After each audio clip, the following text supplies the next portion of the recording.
Kalen Deboer is like a substitute teacher. And before you get mad and click off the video, let me explain what I mean here, because I'm not trolling and this isn't a trash talk video. I know we do a lot of that around here, both me on camera and y'all in the comment section. But I'm being serious, at least in terms of trying to draw an analogy here. Saban's gone, Kalen Deboer is in, right? Remember back to when you were in school, and maybe you had like a really strict teacher. Now, it was a really good teacher, maybe even the best teacher ever, but she was strict, or he was strict, or whatever, and things had to be done a certain way. If you were in your seat exactly on time, you were late. They wanted you there 5 minutes early, this strict teacher, but a really good teacher though, right? They graded really strict. No grading on a curve, no favors for certain people or another.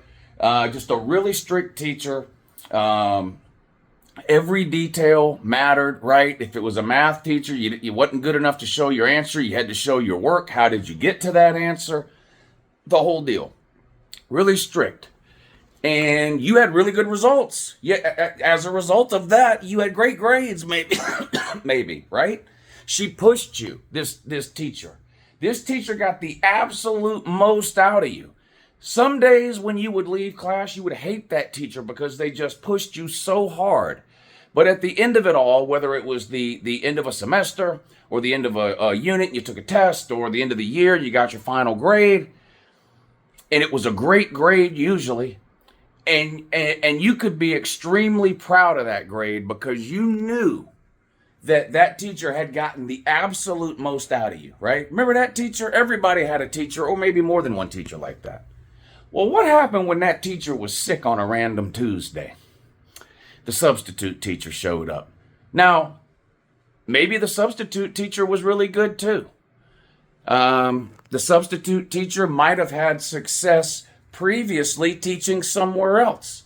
But when that teacher, that new teacher, that substitute teacher came in, they didn't do things the same way the other teacher did it. They were a little less strict in their protocol. They required a little bit less attention to detail. As long as you knew the answer, this substitute teacher didn't necessarily care how you got to the answer. The results were all that mattered to this substitute teacher. She wanted to get through the day and keep you on track. Now, that, like I said, that teacher could be a great teacher. But you're so used to being under the thumb of that previous teacher that once the new one comes in, it's like the inmates running the asylum type of scenario. And you all know how you used to act. You know how you used to act when the substitute teacher would come in. And that's a little bit like what I feel is going on with the Alabama football program right now. The students in the classroom that is the Alabama football team right now are every bit as good as the students that were in the Alabama football classroom last year under Nick Saban. In fact, in a lot of cases, it's the same students. Yeah, some students graduated. Some students went off to the NFL. You get the analogy I'm making here. But generally speaking, this class of Alabama football is as talented as the classes we've seen in previous years, to kind of keep the school analogy going, right? But what's different is the teacher. In this case, Kalen Deboer. And just like the substitute teacher, Kalen Deboer is a great coach, has had success coaching other places, is going to be successful, most likely, wherever they coach, whether that be Alabama or anywhere else, because they're just really good at doing their job. But the students in that class are used to the way the other guy did it. They're used to the strictness, the attention to detail, the sort of iron fist that ruled over them. And the new guy, Kalen Deboer, doesn't necessarily operate that way. And some of the players, the students in this analogy, are pushing the boundaries. They're pushing the limits. They're seeing how far can we go with this new guy. And I think that has a lot to do with what we're seeing on the field from Alabama. And what we're seeing is an extremely talented group of players who at times look really, really good. You go back to the Wisconsin game. Alabama looked amazing. Now, you can say whatever you want about Wisconsin. I think they're 5-2. And Alabama went up there and beat the soul out of them. Now, I know their quarterback went out early, but hey, injuries happen all the time. Alabama played great. First half against Georgia, Alabama played. That might be the best half, given what we know now at this point into the season about which teams are good, which teams aren't, which teams are great, which teams aren't, which teams might be elite, which teams might not be. I know you hate me and you hate Georgia, but don't you know Georgia's one of the best teams in the country? And I say that as a compliment to Bama, because Bama absolutely dominated them in the first half of that game. And that wasn't a fluke. That wasn't, I mean, that was real. And, you know, the second half was also real, in which Alabama just showed up and didn't do anything. The next week at Vandy was also real. That wasn't a fluke either. The highs of what we've seen from Alabama football this year are not a fluke. They're real. And the lows are not a fluke. They're real. You know, if you thought the Vandy game was a fluke, well, then you turned around and watched the South Carolina game the following week, and Bama easily could have lost that game to South Carolina. Multiple chances at the end to win that thing, that 2-point conversion. The onside kick, they had the ball back. They recovered the onside kick. Now, Alabama won the game, and of course, in the end, that's all that matters, but that game didn't look anything like... Did the South Carolina game look anything to you like the first half of the Georgia game or the Alabama versus Wisconsin game? No. The Tennessee game, you know, the offense out of sync. Ryan Williams and Jalen Milroe no longer on the same page, it would appear. After Ryan Williams set the college football world on fire the first 4 or 5 weeks of the season, he's kind of disappeared the last couple of weeks. Alabama's a very talented team. There's a new guy in town. It's Kalen Deboer, and it's not... I'm not suggesting that the players are misbehaving or that they're doing things they shouldn't be doing or anything like that.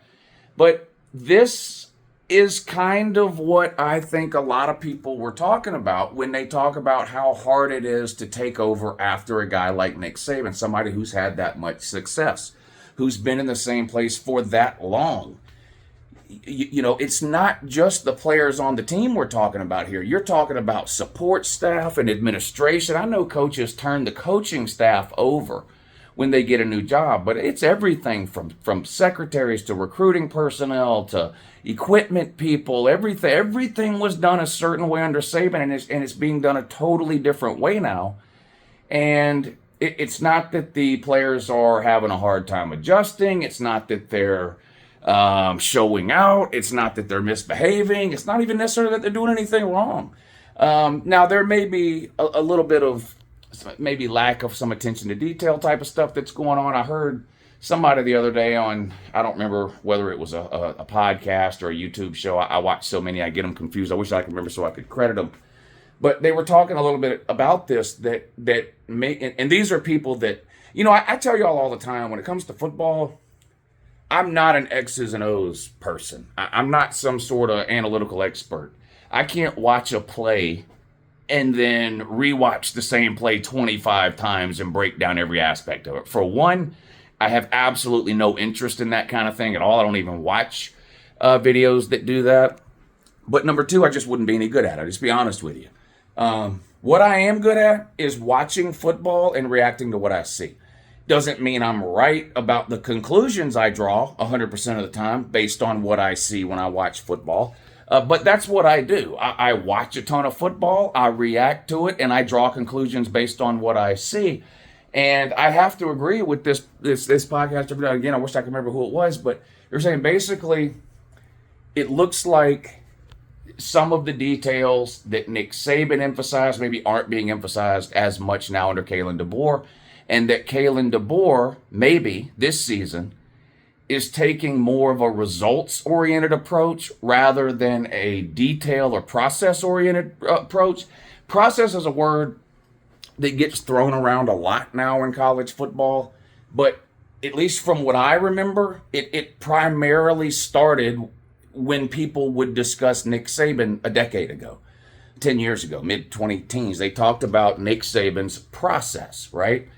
And now you've got coaches all over the country who sort of came from Nick Saban, Sark, Kirby, there's a lot of others, And they have taken bits and pieces, and in some cases chunks of that process, and brought it other places in the country. And the point that this podcast was making is that, is it possible that Kalen Deboer, not that he should be copying Nick Saban's process sort of point for point, but that with Kalen Deboer, he's just not emphasizing the process enough, whether it be his process, parts of Saban's combined, whatever Deboer's process is, that it's not being emphasized enough to the team and to the players and whatever else, and that it's more of a, well, we beat South Carolina, so everything must be okay. And that's a real easy sort of trap to fall into, I think. Now, I'm a little surprised that a coach would fall into that trap. This is something that you see, I think, fans fall for a lot of times. I can't tell you how many Georgia fans I've argued with over the years when Georgia would play a game and win the game. But something about the game would rub me the wrong way, whether it was quarterback play or drop passes or the defense or the specialties. Some aspect would be off. And you know, yeah, okay, Georgia beat. And I'm not talking about this year in particular. I'm talking about just any year in random. So, you know, maybe Georgia goes out and beats, you know, a bad team 24-14. But we were terrible on third downs. We only completed 50% of our passes, whatever, right? And so I'll come on video and I would say, yeah, it's great we won the game, but, you know, this is going to hurt us later down the road. Our quarterback can't complete any throws. We're dropping too many passes. I don't like the play calls. We don't seem aggressive enough. And I would hear from not all fans, Georgia fans, but a significant amount of Georgia fans when I would do something like that, that would say, stop complaining, we won the game. That might be what's going on with Bama right now. Who cares? You know, okay, we didn't look great against South Carolina. Well, we won the game. Well, did you win the South Carolina, the Tennessee game? You know, did you win the Vandy game? And I'm not getting on to Bama fans. That's not what I'm doing. Again, this isn't a trash talking or a trolling video. I think there's been an overwhelming amount of change that has occurred at Alabama in the last 10 months. From the time Nick Saban announced his retirement to now, you bring in a whole new coaching staff, a lot of new players. Let's be real, because you lost a lot to the portal. You brought some in through the portal. You've got freshmen playing like Ryan Williams. There's a lot of new going on there. And so what you have is about half the team there, give or take. He's been there for 2, 3, 4 years under Saban, played last year maybe under Saban. They're still there now. And this new guy's in, and he's doing a lot of things differently. And so you may have a case here where some of the younger players are identifying more with Kalen Deboer, whereas some of the older players are sort of clinging on to the old way, the way Saban used to do things, whatever. And it's creating speed bumps in the process of what's going on week to week, off season, preseason, all that kind of stuff. And now here we are playing games, and you watch the second half against Georgia, and you go, well, we won the game. Georgia's good, and we beat them. So you gloss over the fact that you couldn't stop a nosebleed in the second half, and you couldn't get a first down in the second half. You know, Vandy the next week. It was real easy, I think, to write the Vandy game off as some sort of a fluke. Now, it was extra flukish that we saw Bama lose to Vandy, but we do see upsets in college football every week, right? Every week. On top of that, you had Bama fans and other people pointing to the fact that, well, in Saban's first year, he lost to Louisiana Monroe. So Kalen Deboer losing to Vandy's not the end of the world. Never mind the fact that Nick Saban inherited a not very good team and an even worse program overall, whereas Kalen Deboer has inherited the best program in all of college football that is literally tailor-made to win right now. So that analogy never really made a lot of sense. But again, that goes back to the, well, but we're winning thing, except for Vandy. But anyway, it was really easy to overlook that for some people. And then the South Carolina game happened, and a lot more people, I think, began to get concerned. Then the Tennessee game was coming, and they said, well, you know, Bama showed up for that Georgia game in the first half. If we get that version of Bama against Tennessee, we'll be okay. Well, you didn't get that. You got the Vanderbilt version. You got the South Carolina version. You got the second half of Georgia version. You got the South Florida version. And you lost. And you got Missouri coming to town this week. They're probably going to be without their starting quarterback. They've been a disappointment this year to me. Anyway, again, not talking about the record. I know they only have one loss or whatever. I've watched 3 or 4 Missouri games, and I've been telling you since week 2, they're not a top 15 team, and they're not a top 15 team, and Bama should win that game at home. But in next week, you got to go on the road and play LSU, and that's going to be tough. So my point of this video is really not the trash talk. It's really not the troll, even though it may come across that way because we do so much of that here on this channel. I'm really not doing that. I really think this makes a lot of sense, what I'm saying, that it's a little bit of substitute teacher syndrome going on here at Alabama this year. I still think Alabama's one of the most talented teams in the country. I still think Kalen Deboer is one of the best coaches in the country. And there's not any serious talk about firing Kalen Deboer. If you see any of that, you should laugh at it. And I still think Kalen Deboer can and will be extremely successful as a head coach wherever he goes. I also agree that taking the Alabama job is probably the toughest possible vacancy he could have filled in all of college football, given what he's coming behind, which is 15, 16, 17, whatever it was, 17 years of Nick Saban domination. There was never going to be a scenario where any coach on the planet was going to take that job over and have a seamless transition without any bumps, hiccups, whatever, just like nothing had ever happened.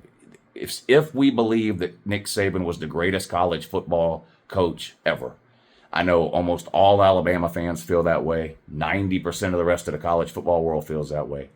If that's true, there's just no way anybody is coming in without a few headaches early on.